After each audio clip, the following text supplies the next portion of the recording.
Saudi Arabia, going there, it's like you are signing your own death. So alishika hiyo kettle heater na kanimwagia hiyo maji. Unajua asubuhi nilikuwa bado nimegongwa. Huyu mzee amezoea kunichapa kwa hiyo nyumba. Amenigonga, ameniabuse. Wakati alinichoma hiyo mkono, I just flash back of my life. Nikauliza Mungu, why always me? Because nimeteseka kuanzia utoto yangu yote.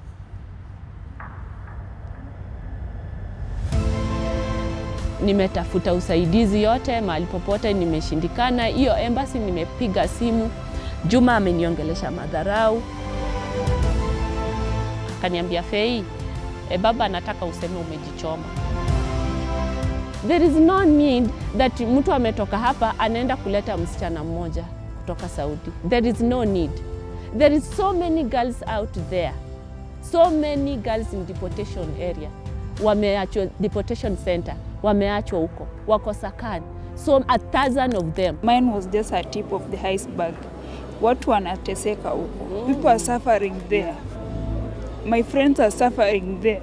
People there are mentally tortured, psychologically tortured, and it's not fair. As promised from our previous show, we bring you this time the story of Faith Murunga, a Kenyan who goes to Saudi Arabia in search for a better life. Faith goes through domestic violence, sexual abuse, amidst other challenges in the house of her employer. And despite all of that, her employer denies all the allegations. Uko wapi sahi? Niko hapa Ngara. So, sijui kama naweza kupata. I wanted us to have a conversation. Juu niliambiwa ulikuwa umeenda Saudia. Ni kweli, Saudi Arabia? Yes. Yeah. When are you available? And can we have a conversation? Maybe tomorrow. Tomorrow? What time tomorrow? Yeah. Anytime. Okay, where do you stay? I'll come over. Embakasi, Nairobi. Embakasi, ukikuja tata utanipata. It's okay. I'll give you a call, Faith. Yeah. Thank you so much and see you tomorrow. Okay, sawa. Okay, bye-bye. Bye, see you. Thank you, bye-bye.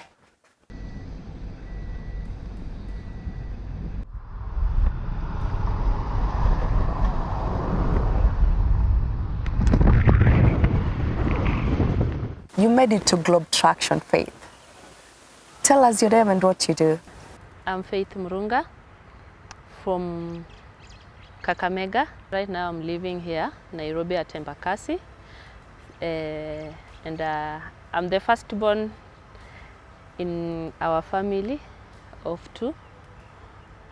But Mungu alichukua mmoja, nikabaki peke yangu. So to my mom and my dad, I'm the firstborn.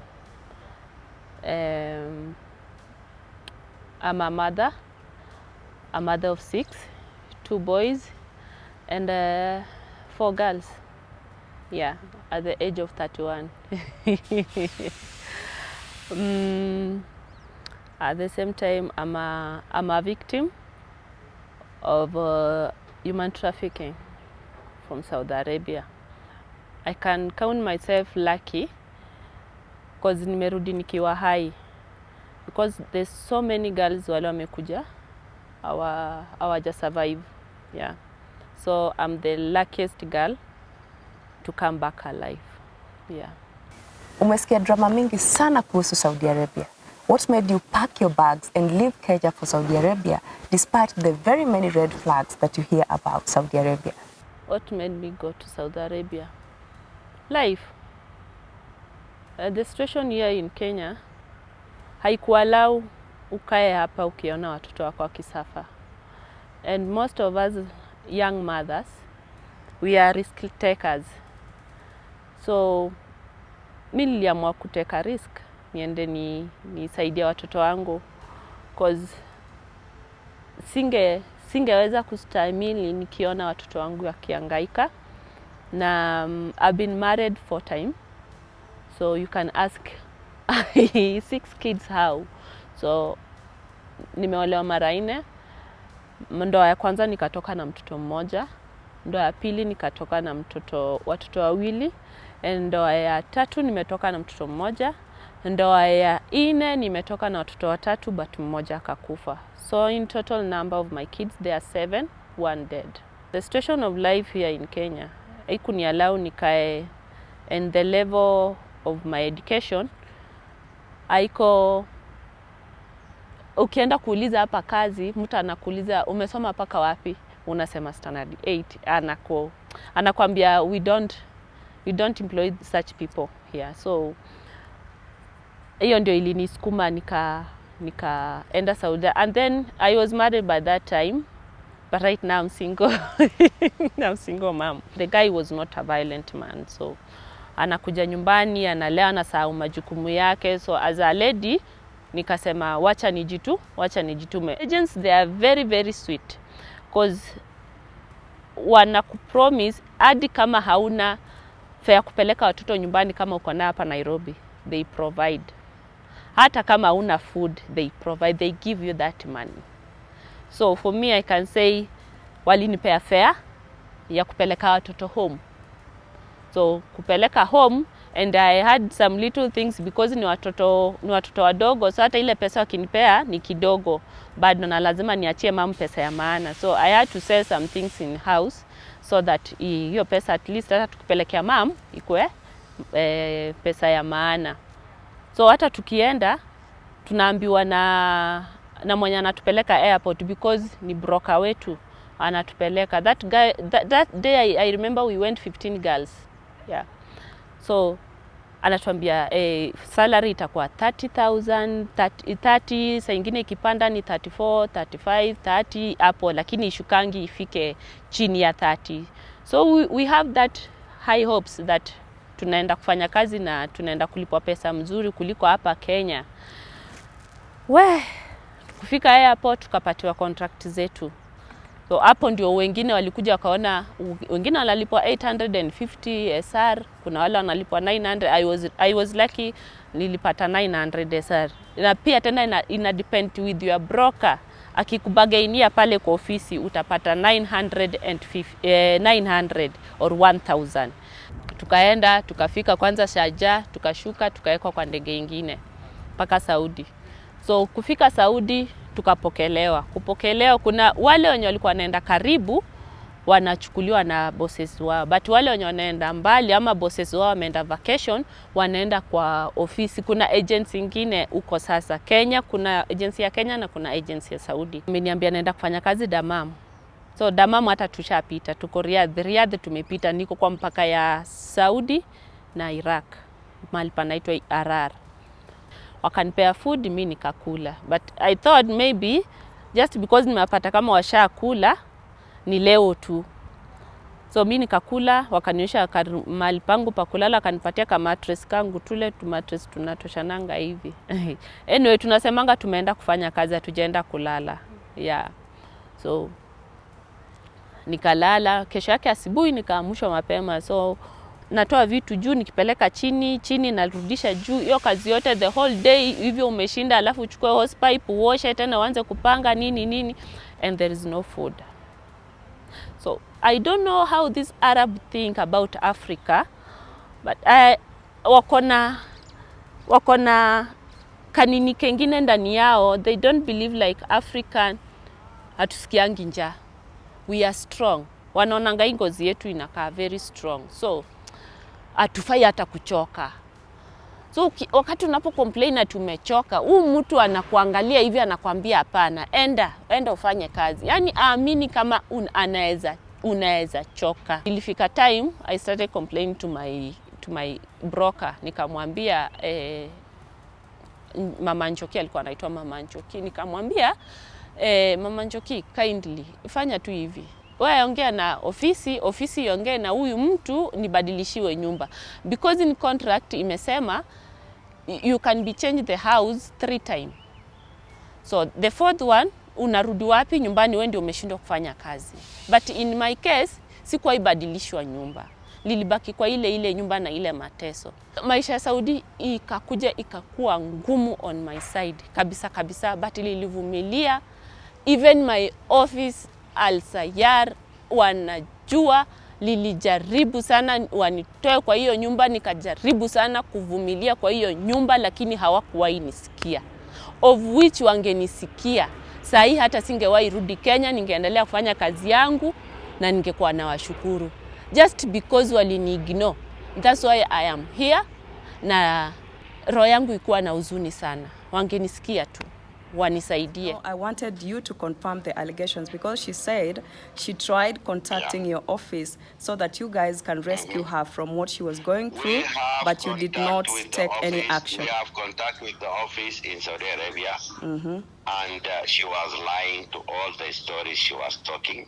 And the office called her, they investigated with her. Yeah.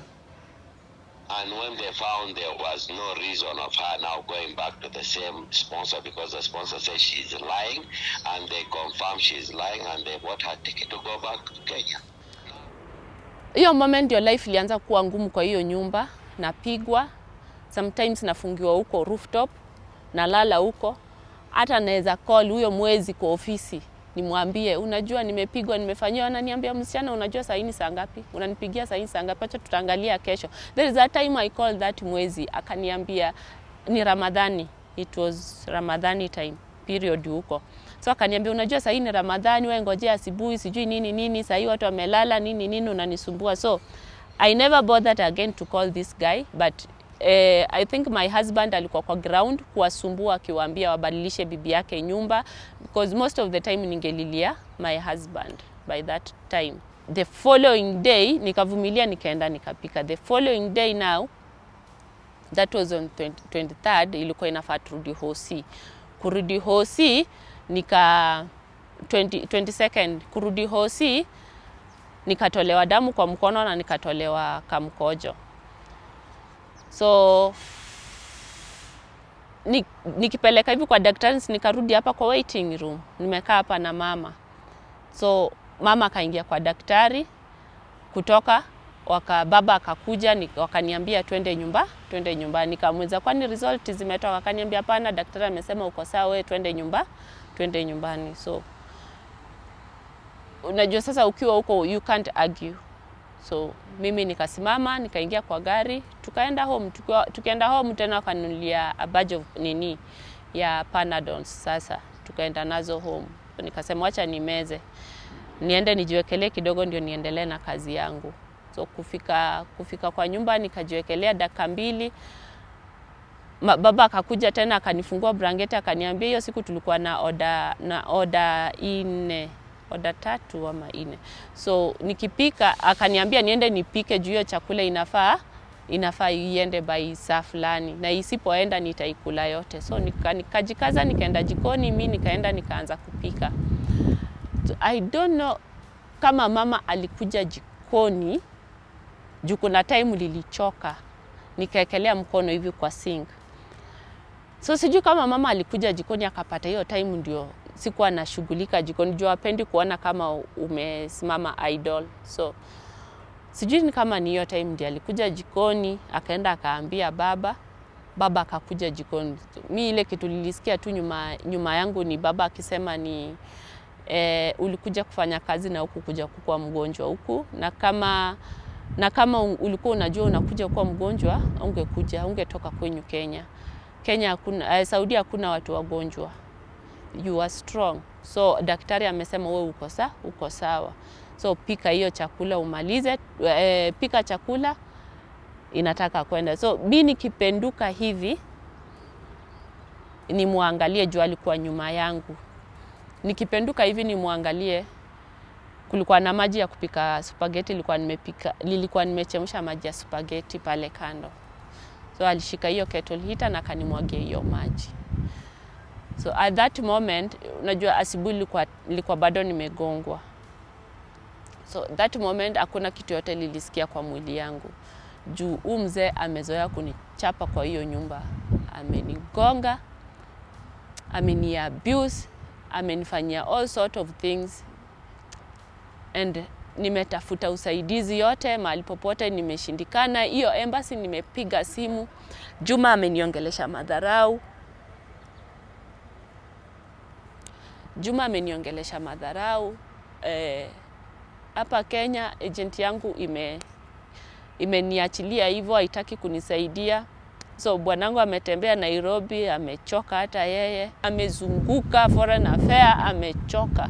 So wakati alinichoma hiyo mkono, I just flashback of my life. Nikauliza Mungu, why always me? Because nimeteseka kuanzia utoto yangu yote.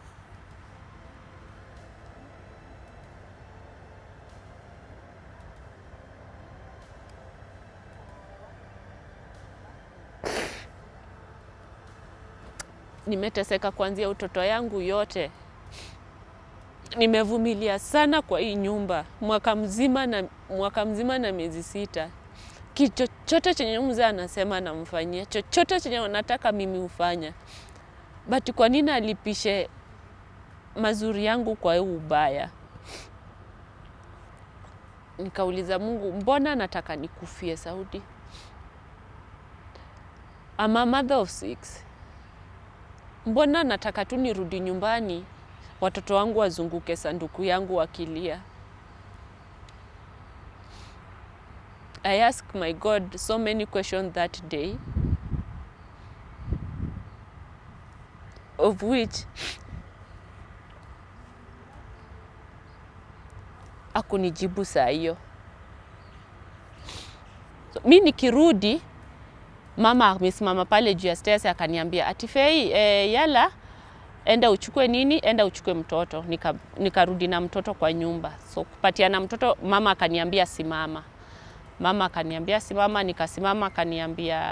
Akaniambia Fei, baba anataka useme umejichoma. Nika confess nimejichoma, wakinirecord, wakatumia ofisi yangu hapa Kenya. Ofisi yangu hapa Kenya ikatumia my husband. So husband sijui vile alifanya, mimi from there so sijui. Huyo boss akaambia nani agent hapa Kenya ikaambia my husband ati sasa unaona Fei amesema amejichoma, unasema sijui nini. Nikakuwa tu hapo kesi mingi. So by the end of the day nilitoroka, nikaenda nikitoka nje kuna mahali kuna kamlima. So hapo ndio niliingia, nikasema acha niruke ile side nyingine ndio nipate usaidizi. But nikienda kuruka nikaona kuna kimtaro kubwa. So kitu ikaniambia nikaruka nianguke ndani ya hii mtaro. Huyu mtu atanitafuta na ile ni gun, atakuja kuniulia hapa. Nikaona nini ya Red Cross. So Red Cross, nikaingia Red Cross nikawaelezea, but sikuambia nimechomwa, nilisema nimejichoma. So that in case huyu boss akikuja, au convince, bila convince polisi mara ya kwanza wakanirudisha kwa hiyo nyumba. Kitu tu yenye naweza fanya wanisaidie ama wanisamee ni vile nimesema nimejichoma. So Red Cross wakaandikisha report, wakaita polisi wakakuja, the same statement, sikubadilisha statement, wakaniweka kwa ambulance, nikaenda OC, wakanitibu mkono, maskari wengine wakakuja that night, nikarudia tu the same statement, nimejichoma, because at that moment I myself, even I don't trust myself, so singebadilisha hiyo statement at that moment. Perhaps you can tell me, why did she want to change her employer? What was the reason? Did the office tell you what the reason was? Because She wanted to come back. She created that story, my dear. First of all, she ran out of the sponsor office, out of the sponsor house. She was caught by the police. The police called the sponsor. The sponsor took her back to the house. Why did she run from the sponsor's house? My dear, let me tell you one. Why did she run from the sponsor's house? So that's what I wanted to find out, because she was claiming that she was sexually harassed and abused, and she was even banned. Yes, please. Yes, please. Yes, please. You contact my office. Yes. In Kenya. Yes. And you are in Saudi Arabia. Yes. As an office in Saudi Arabia, you ask me for a house girl. And I process all the documentation through the government office. I communicated the office. The office called the sponsor. The sponsor brought the lady to the office. They sat down with her. They spoke to her. They spoke to the sponsor.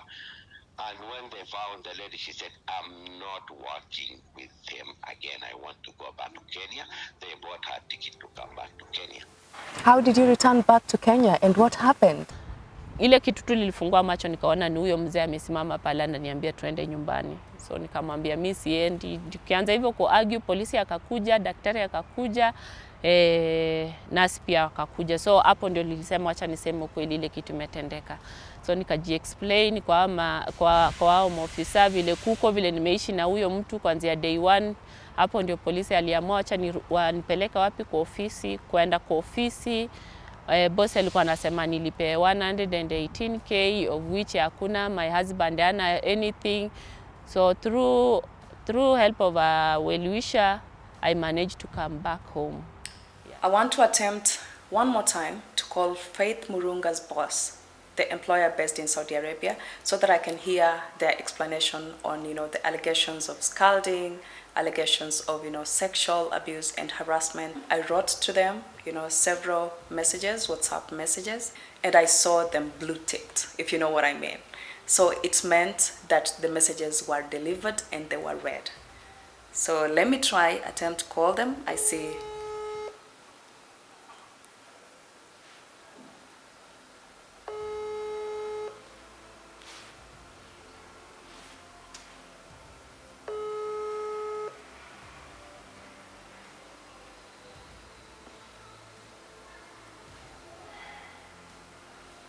Unfortunately, they hung up on me. Kutoka Saudi kuja nyumbani, another shock.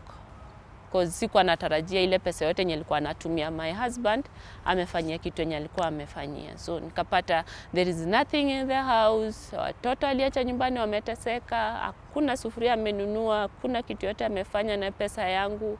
Amekula pesa yangu yote, watoto wangu wanateseka nyumbani. So I came back when I was broken, empty-handed, a lonely lady, and I didn't know where to start.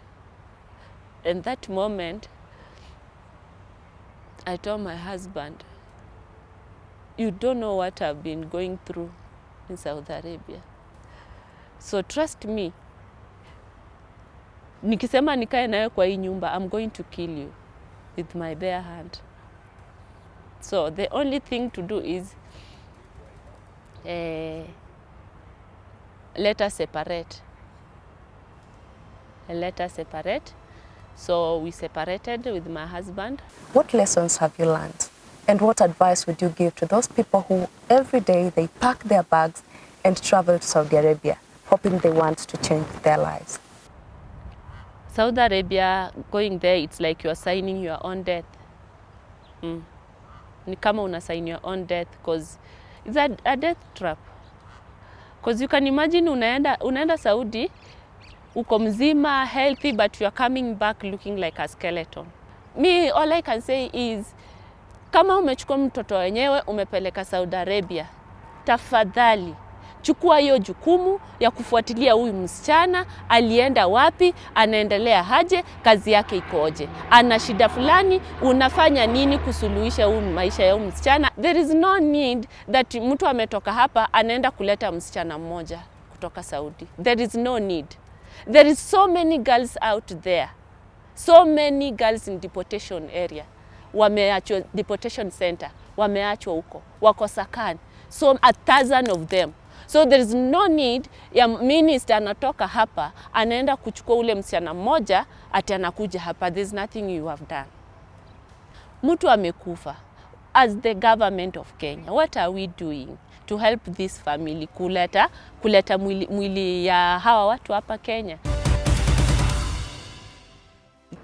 I hope you learned one or two from our story today. Unfortunately, that's all we had for you in store today. Thank you so much for watching Globe Traction. I hope to catch up with you again next time. Remember, if you have a remarkable story that is making headline on the global scale, don't hesitate. Write to us through Globe Traction at standardmedia.co.ke or DM us on our social media platforms at Globe Traction. You can also follow me at Pasil Telewa on Facebook, Instagram, TikTok, YouTube for more of behind the scenes and any other stories that are making headlines on the global scene. Until next time, I wish you a fantastic evening. and hope to see you again soon. Bye-bye.